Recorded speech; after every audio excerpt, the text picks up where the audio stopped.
Welcome to Training Unleashed, the show that will help you design and deliver training that's off the chain and will make a difference. Now, here's your host, Evan Hackle.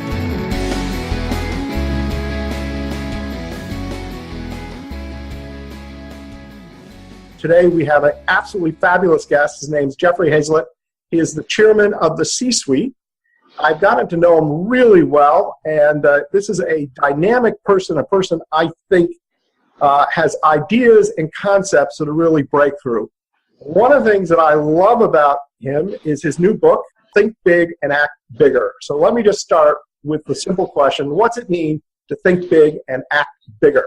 Thanks so much, Evan. I really appreciate you letting me be a part of this. I've been in the C-suite for a long, long time, and I've owned and sold businesses and a whole host of different kinds of things. And like a lot of the folks that listen to this podcast, sometimes you get caught in a situation where someone says, hey, it's not in the budget, it's not this, not that. In fact, in my book, I put like pages and pages of excuses that people give to me. And this is about removing all those self-imposed obstacles that we kind of put in place, or those things that just kind of pop up all the time because that's the way we do things around here. And I just finally got tired of it and saying, look, there's no one that can get in the way of you doing what you want to do. And this is about to think big, act bigger, to add more zeros, to do it bigger than you've ever done it before, just because you can. And that's really what the whole book's about. It's really a mindset of saying, look, we can get whatever we want done accomplished. It's just a matter of us setting priorities. And that's really, truly all it is.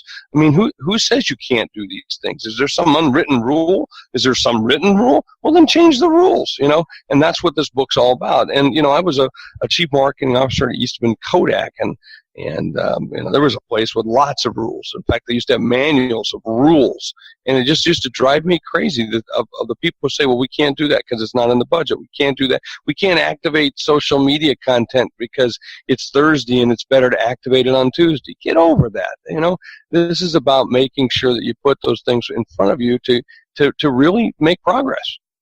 It's interesting that you bring up the Eastman Kodak thing, because that's exactly my next line of question. I know you were the chief marketing officer at Eastman Kodak. Clearly, that's not a training role. What did the people in the training department have to do to make you and other people in the C-suite say, we should be investing in training because we're going to get a good return and we need training as part of the puzzle?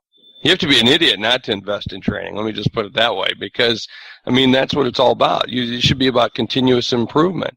And if you're not training and retraining and getting better at what you do, then how do you get better? Especially companies that are in Six Sigma and everything else that you put forward. So they didn't have to teach me very much about, look, we're going to invest in training. You got new products that are rolling out. We had 19 different little business divisions. I shouldn't say little because it was $17 billion. But, with new products, let's imagine you had 10 products in each of those divisions. You had to update them twice a year. Well, that's roughly 200 different products that you're going to have to train. Almost every single day, training has to occur to your sales force or your customer service team. So training has got to be an intricate part. Now, I will tell you that one of the things I did and the training teams were most valuable to me, was a program that we put in called FAST. Focus, accountability, simplicity, and trust. That's what it stood for. We said, look, even if we screw up, let's just do it faster. And it was to change the mindset in the company, because, we had this thing where it took months and months and months to do anything. And so we said, look, I got together with the CFO, I got together with the head of HR, I got together with some of my other officers, said, look, we need to develop a new code, a mood around here that's fast. And that's how we came up with focus, simplicity, action, accountability, simplicity, and trust.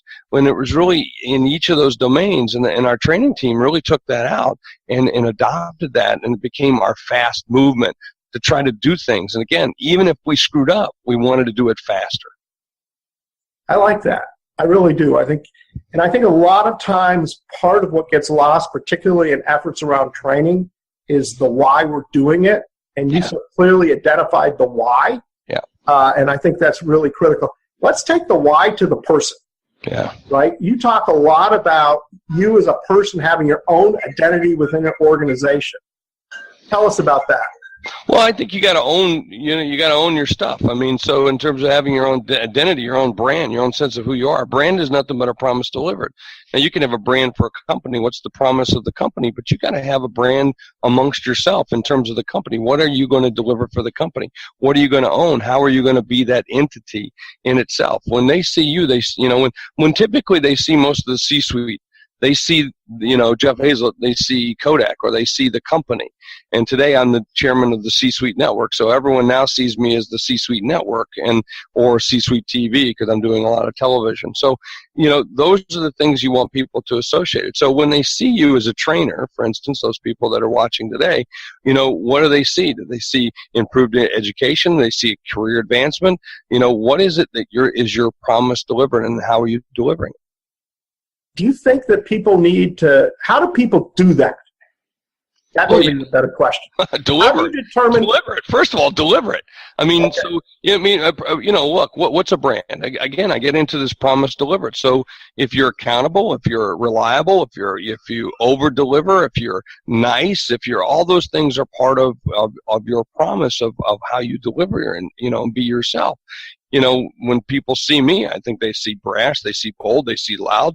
But at the same time, I've bought and sold over 250 businesses, 25 billion transactions.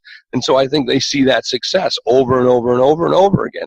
And that's what I want them to see. So, so it has to become who you are. A brand originally is something you put always on a cow and occasionally a horse. It's the representation of ownership on the side of a bovine, basically.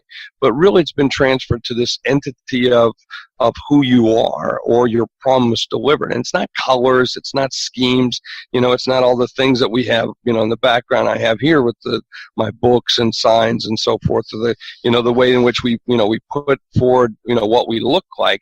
It's really about the things that we deliver. And so that so in your training role, what is it you deliver?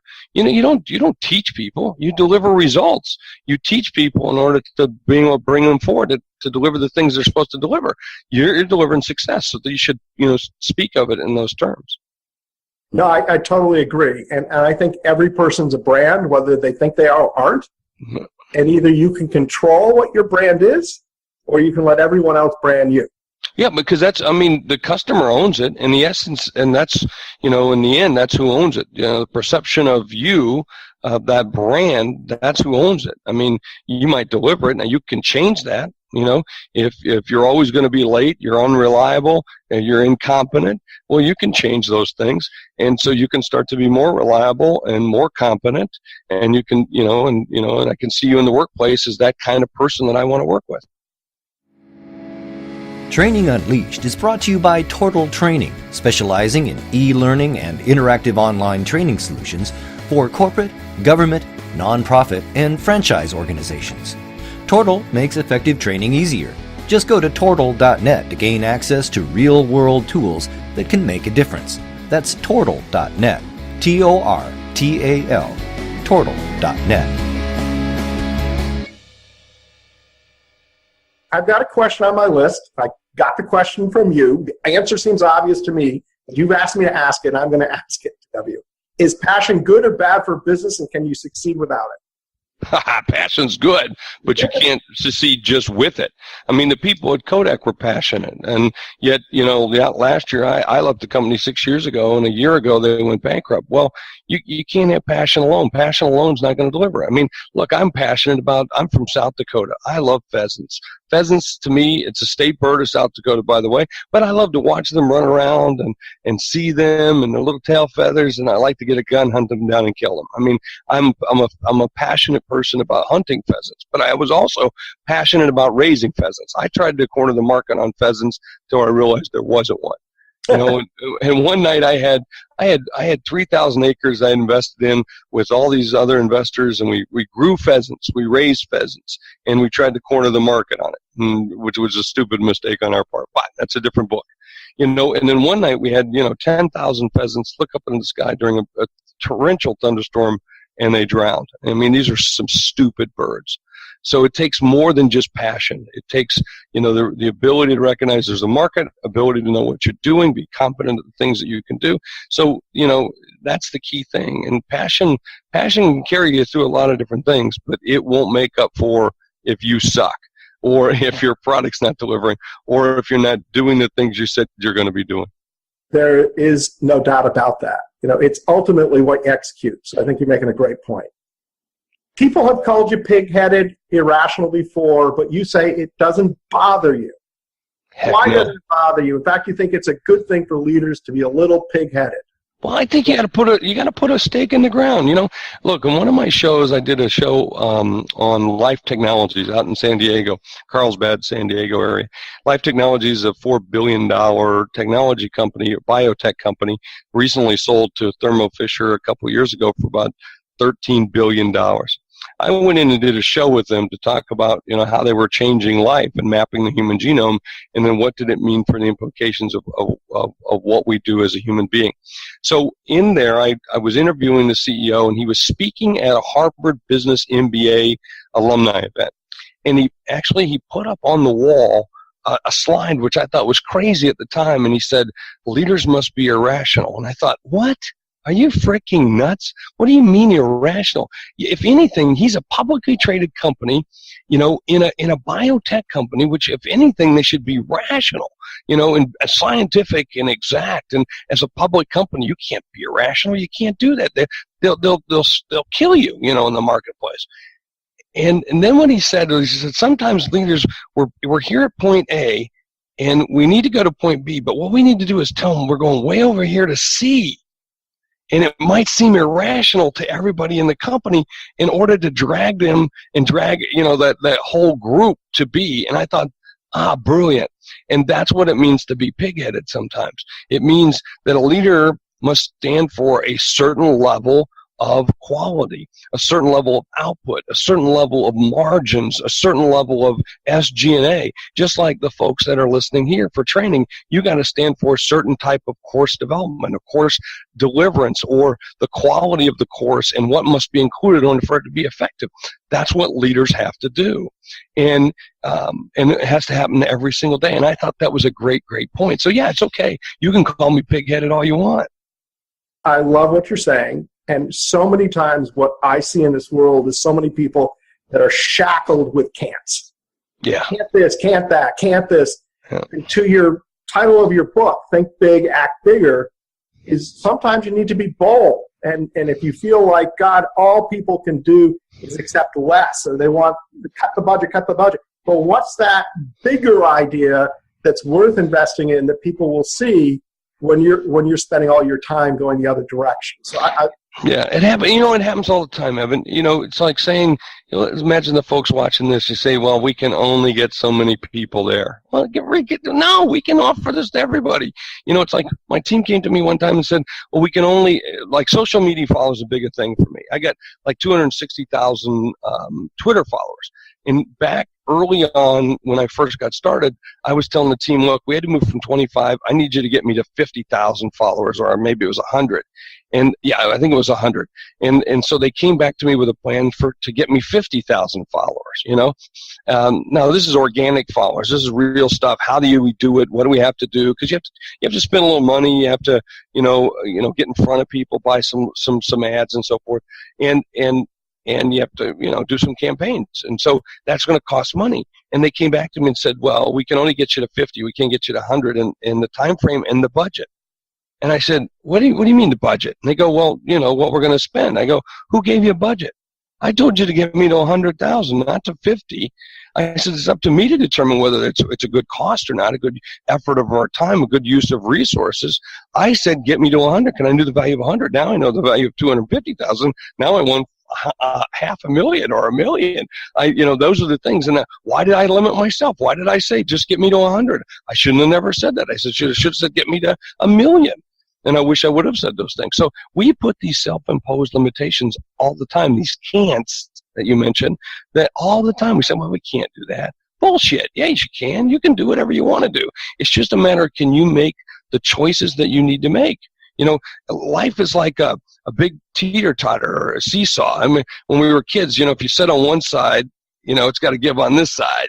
And if you push on this side, it's got to give on that side. That's what it's like every day in the C-suite. That's what it's like every day in every role, is making a determination, what's more important than the other thing I've got to do? And you just got to make that choice. which leads greatly to the next question is, it's imperative to have focus and cut out the noise. What are tips to help people do that? Kill squirrels.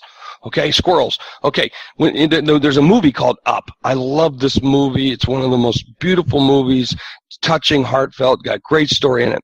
It's an animated movie with an Ed Asner character, old man character, and a young scout, and they go to Paradise Falls on this adventure. And they run into Doug, this dog, who's got a collar that his master has given to him that allows you to hear what the dog thinks. And like most dogs, the dog comes up and he's a really friendly dog. He goes, I like you. I think you're very nice. You seem like nice people. And all of a sudden, he explains the collar has been given to him by his evil master, blah, blah, blah, blah, blah. So you can hear it. And then all of a sudden, he's in the middle of a thought of saying something. He goes, squirrel, squirrel, like a dog would, right? I mean, that's what dogs do. And the message is we got to kill those squirrels. They pop up every day in our business.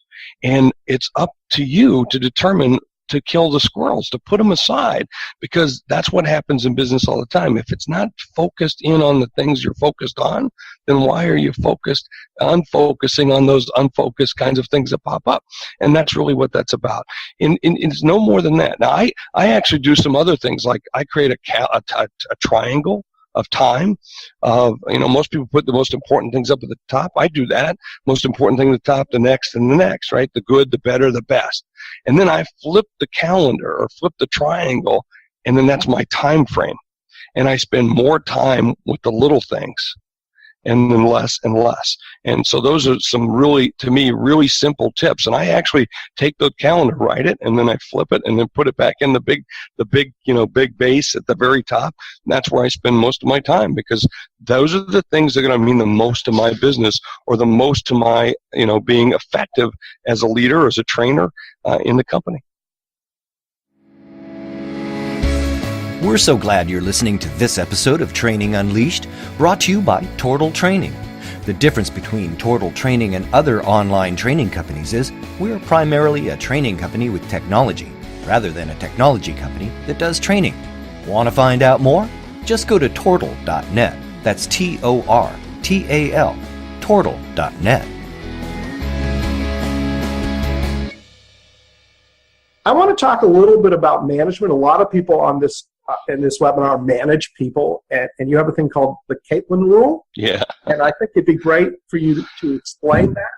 Yeah, I love this rule, but it's a little hard. So you follow with me. There's a theme to this, and it's not as harsh as it is. It's about conditions of satisfaction, mutual conditions of satisfaction. One day I'm sitting here in the office. Caitlin steps next to me. You can see it's a very open office environment. If I turned around, you could see everybody in here's all in headsets, all open, no doors or anything. And she walked up to me. We have a company called Tallgrass PR, and social media company. And it stands for, if you want to run with the big dogs, you have to learn to pee in the tall grass. So we work with high growth companies, and we help them go public. We help them gain visibility. And so one day, Caitlin stops by. We're about to go and meet up at Grand Central Station at the Gray Bar building with this client that we're about to take public. And we're going to leave in about 5 minutes, and she walked up to me and said, Mr. Hayzlett, should we take color copies with us in the presentation? And I turned to her and I said, Caitlin, you're new here. You're brand new. You've only been with us for a couple weeks. This is the first meeting you and I are going to. But here's the new rule. And the brand new rule I'm putting in is called the Caitlin Rule. I'm naming it after you. You only get to ask me 21 questions. You can ask me any 21 questions you want in a month, but you only get to ask me 21. You can ask me about the meaning of life. You can ask me where the best train is to take across town. You can ask me where the best Italian restaurant is. Is that one of your 21 questions that you want to waste on in order to answer me a question, ask a question? And she goes, I don't think so. I go, good career move, because if I have to answer that, what do I need you for? See, and it wasn't meant to be really harsh. It was meant to set mutual conditions of satisfaction. And I turned to her and I said, Caitlin, I saw you. I actually the person that hired you. And I saw that you were one of these superstars and that you are a big dog, because we only have big dogs that work at Tallgrass. And I said, your job is to make sure that I hit the mark, whether it's in front of a camera like today, or it's on a stage, or it's in front of a TV camera, or it's in front of a mark in front of a client in order to make a presentation. And you're to do everything there is to get me ready for that. That's your role. That's what you signed up for. yet you're asking me a question which I think you already know the answer for. I said, by the way, do you have time to make the color copies? And she said, no. I said, never ask me a question like that again. And sometimes that's what happens with us all the time. We already know the answers to them, but yet we go and ask the questions that we shouldn't ask. And we have people we don't hold accountable. I'm one of those people that holds people accountable. Because if you say we're going to start the meeting on time, we start the meeting on time. We're going to say we're going to be at this level of quality, we're going to be at this level of quality. If you say you're going to have 100 people at the training event that you're about to hold, those people that are watching, you better have 110. Over-deliver on each of those promises. Mutual conditions of satisfaction. That's what the Caitlin Rule is all about.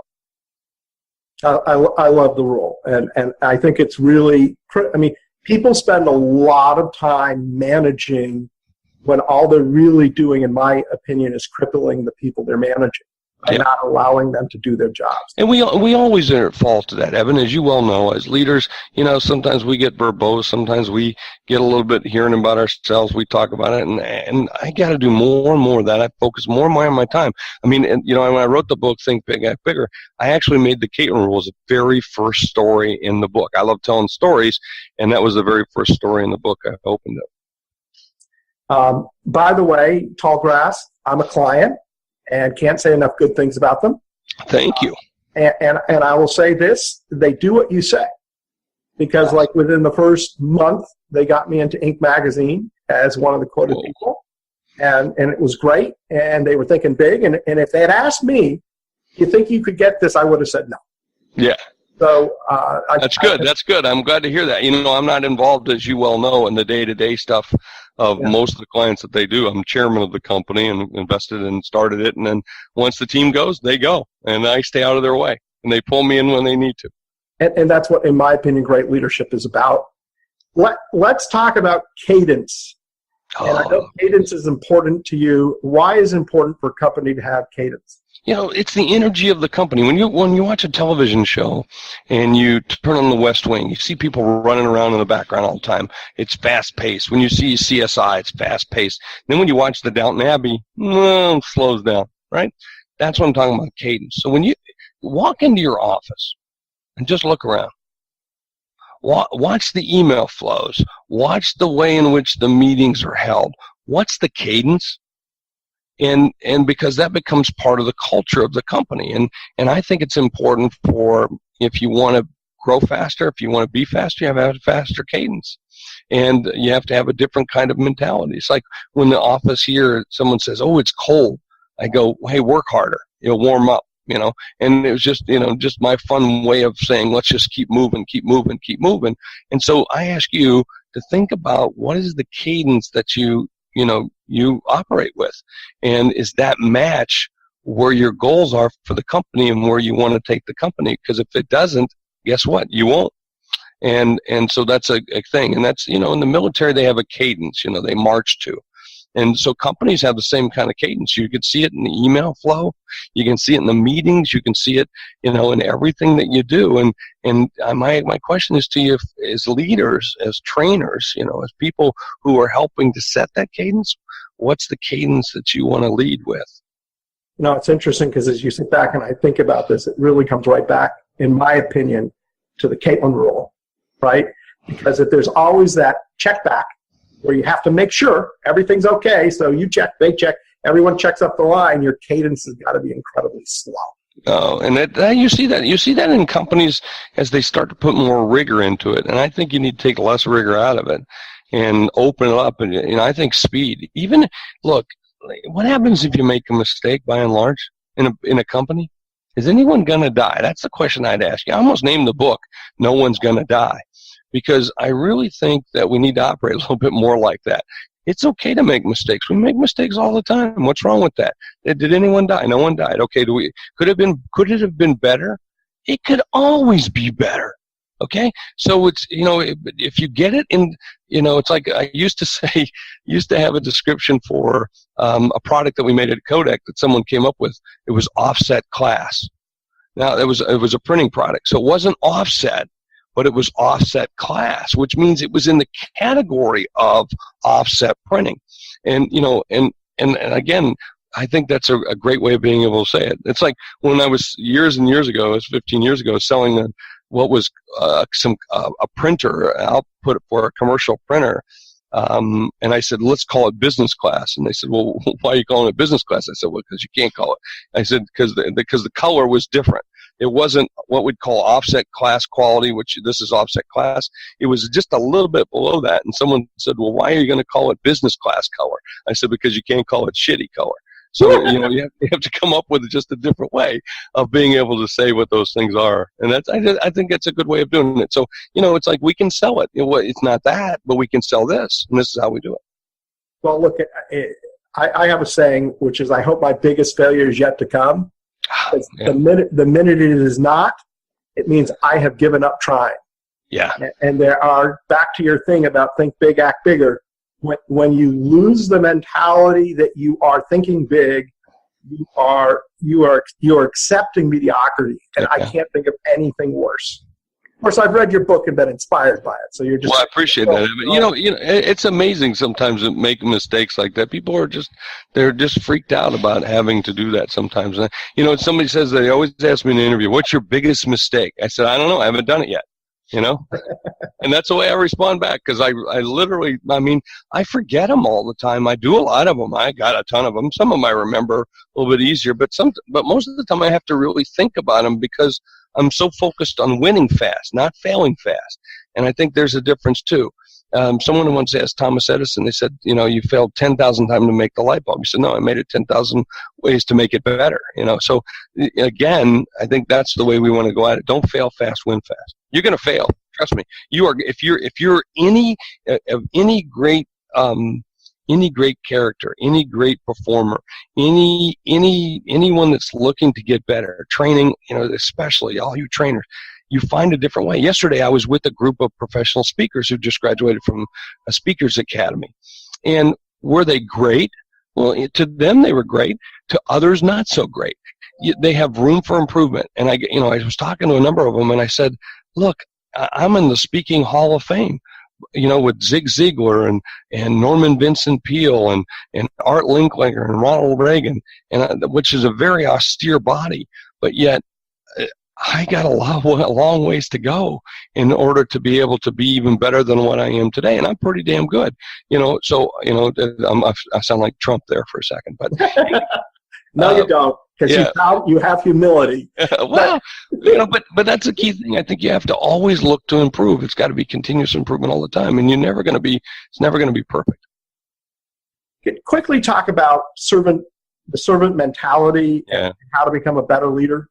Yeah, I'm a real believer in this servant mentality. It was interesting. I was back home in South Dakota talking to a great leader who, owns Burger Kings and a whole host of different businesses, golf courses and bowling alleys and everything. This guy's a great guy. His name's Tom Walsh. And he was also talking about servant mentality. And I just a huge believer in it. You see, I clean bathrooms. I clean the bathroom. I go in that bathroom right over there and I clean it. I come back on the weekends, if I'm here on the weekends, and I clean up the place. I make sure it's tidy. And the reason I do that is because I want people to see that I do that. Not because I want them to, respect me more. But if I'm doing that, then that shows that I care. And so my job is to do the best thing I can do to make you better than what you do. And if you see me doing the little tiny things, then you're going to take more pride in those kinds of things. And that's just what I believe. I'm here to serve others. I created the C-Suite Network. The C-Suite Network is to serve C-Suite executives. Just like when you used to go in a restaurant and they know what you like to drink and they bring your drink right away. That's, I think, the way that we should serve other people. I do that in my church, and I do that in other ways throughout my life. I serve my family, I serve my wife, I serve, different people in our operation. And I think the more that we do of that, the more it comes back to us by far. This has been absolutely terrific. Thank you very much. As always, you inspire me, and I'm sure inspired our audience. Thank you very much. Appreciate you being on the call. Thanks, everybody. This has been Training Unleashed, but it doesn't stop here. Just go to trainingunleashed.net to subscribe to the show. That way, you'll never miss an episode, and you'll be well on your way to delivering training programs that are off the chain. We'll talk to you next time on Training Unleashed.